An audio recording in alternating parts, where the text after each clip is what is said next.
Today is Saturday, November 21st. The holiday shopping season is here and the new year is right around the corner. So today we're talking all about building better habits around spending and saving and how to set yourself up for financial success in 2021. Also, why it might be harder for millennials financially than other generations. Our guest today is Wendy De La Rosa. She's a co-founder of Common Sense Lab, where she focuses on using behavioral science to help people make better financial decisions. She was also named one of Forbes 30 Under 30 in Finance in 2018. So here's our conversation. Welcome to the Newsworthy Special Edition Saturday, when we sit down with a different expert or celebrity every Saturday to talk about something in the news. Don't forget to tune in every Monday through Friday for our regular episodes, when we provide all the day's news in just 10 minutes. It's fast, fair, fun, and on the go. I'm Erica Mandy. It's time for today's Special Edition Saturday. You ready? Let's do this.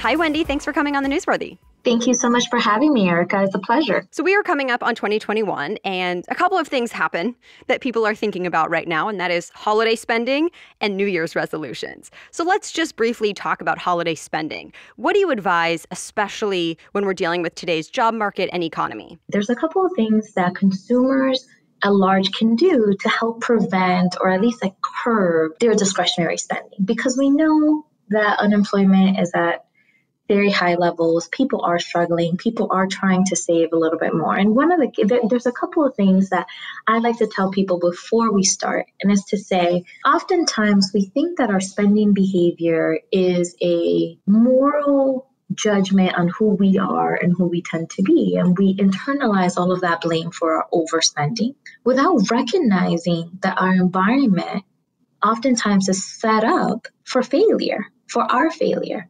Once we recognize that our environment shapes a lot of our spending behavior, now we can do some really interesting things to shape our environment and curb our behavior. So first things first is you can't spend on what you can't see. And so I recommend everybody going into the holiday season, unsubscribe from all of the 100 subscriptions that you have, whether it's from Macy's or JCPenney or whatever store is still around, where you get multiple emails a week.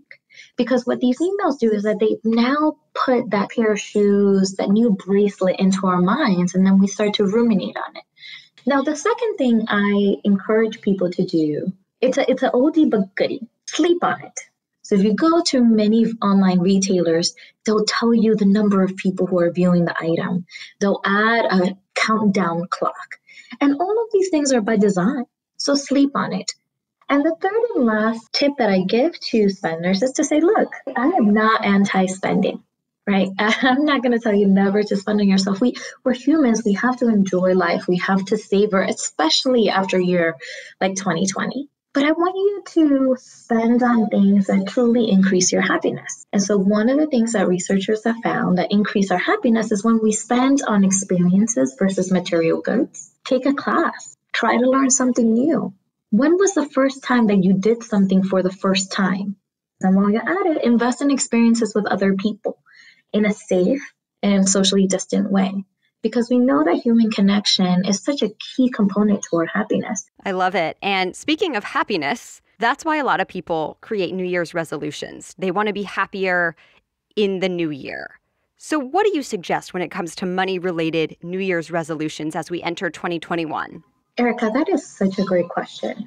We all have started and failed New Year's resolutions. It's almost like a rite of passage, right? We all want to lose weight, become better spouses, save a little bit more money, but that always happens in the future, right? In the future, I'm going to lose weight. In the future, I'm going to spend less. In the future, I'm going to call my mother more. In the future, we all turn into our personal versions of Beyonce. And that's because we think about our future selves as the perfect versions of ourselves without recognizing or understanding that our future self is just as imperfect as our present self. But we can harness that sort of bias to our advantage. So for example, many of us want to save a little bit more, but saving right now is kind of tough. But you can set a savings plan, and you could do this automatically through a number of apps, where you save more in the future. So today, maybe I start saving 2% of my income, but in a month, that'll increase to 2.5%. Or in 6 months, that'll increase to 3%. because we expect our future selves to be perfect, right? We're more likely to sign up to a savings feature that way. And oh, by the way, because when savings are automatically taken out of our paycheck, we tend to adapt our spending to match it. And so most people are unlikely to then change their savings allocation as a result of this. That's one. I think the second thing is we have to recognize that New Year's is this moment in time in which researchers call the fresh start effect. Katie Milkman at the Wharton School has done a ton of work showing that our motivation to better ourselves increases at the beginning of the year, at the beginning of a month, at the beginning of a week. And some of my research has shown that it also increases at the beginning of a new birthday. And so what I encourage everybody to do is to set aside on your calendar, right, come New Year's Day, a series of 4 financial health days. We all take a mental health day. We all take a personal day. We all take a sick day from work. I want you to take a financial wellness day, 4 of them throughout the year. One at the beginning of the year, another one at the beginning of spring season, another one at the beginning of your birthday, and then one at the end of the quarter. Across these financial wellness days, I want you to do the things that oftentimes we don't want to do. We all know that we should sign up for our company's 401k if we're lucky enough to have one, but it's never the right time. Well, you've put it on the calendar come New Year's Day, so you've already taken the day off to do that. We all know that we should sign up for life insurance, especially if you're in a partnership. But again, we have to call, we have to make the appointment, we have to look at quotes. It takes time. But guess what? You've already allocated a day to do it so that another year doesn't pass by and you don't have any retirement savings. We're not done yet. Still ahead, you'll learn why we tend to delay saving and financial planning, why millennials are struggling more than baby boomers did, and the surprising thing that actually does not help improve your habits. But first, let's take a moment to thank our sponsors. Just Egg is convenient, protein-packed, and scrambles and cooks just like eggs. Yet it's completely plant-based. And yes, that's possible. Just Egg is made from mung beans and uses 98% less water and emits 93% fewer carbon emissions than a conventional egg. And again, it has just as much protein as a regular egg. You can make an omelet, scrambled eggs, French toast, pad thai, you name it, all with Just Egg.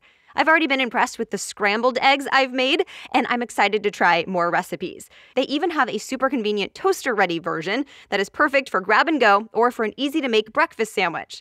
In fact, Just Egg is now the #1 fastest-growing egg brand in the U.S. You can get Just Egg now on Amazon Prime Now, or Instacart, or at Whole Foods, your local grocery store or co-op in the egg aisle or frozen section. Just Egg, a better egg for you and the planet. Thank you, Just Egg, for sponsoring this podcast. Also, thanks to our sponsor, Magic Spoon. I love having a bowl of cereal for a quick lunch or afternoon snack, but I do not love the idea of eating a bunch of sugar and junk that will slow me down. And that's why I'm a big fan of Magic Spoon. Get this, you can have a bowl of cereal with 0 sugar, 11 grams of protein, and only 3 net grams of carbs in each serving. And it also tastes great. And because so many of you have apparently asked for it, you can finally build your very own custom variety box. You can choose from the best-selling cocoa, fruity, frosted, and blueberry flavors, plus brand new flavors like my personal favorite, peanut butter, as well as cinnamon, which I'm really excited to try. Simply go to magicspoon.com/newsworthy to build your own custom variety box and try it today. And be sure to use our promo code newsworthy at checkout to get free shipping. And Magic Spoon is so confident in their product, it's backed with a 100% happiness guarantee, so if you don't like it for any reason, they'll refund your money, no questions asked. That's magicspoon.com/newsworthy and use the code newsworthy for free shipping. Okay, now back to the episode.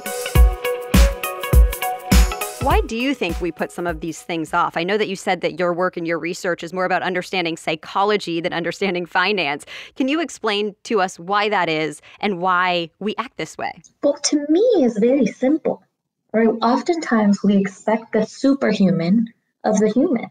Most people do not wake up every day thinking about their financial situation, thinking about how they can save more. No, we wake up every day because either our children have jumped on us or our alarm clock is ringing and we're 5 minutes late to work. Life is busy. Life is hectic. And life passes us by. And there's never the perfect time. And it's not a personal failure of any one of us. It's just, look, we have very high priorities in the present right now. And so it becomes even harder. It becomes much more difficult to think about these quote unquote lower priority logistics, right? No one gets amped or excited about canceling their cable bill, right? And by the way, the cable companies make it really hard for you to do that. The Federal Reserve recently found that millennials dominate the U.S. workforce, but they're still 10 times poorer than baby boomers. Why do you think that's happening? And there are so many reasons why that's happening. We have to recognize that the economic landscape is fundamentally different.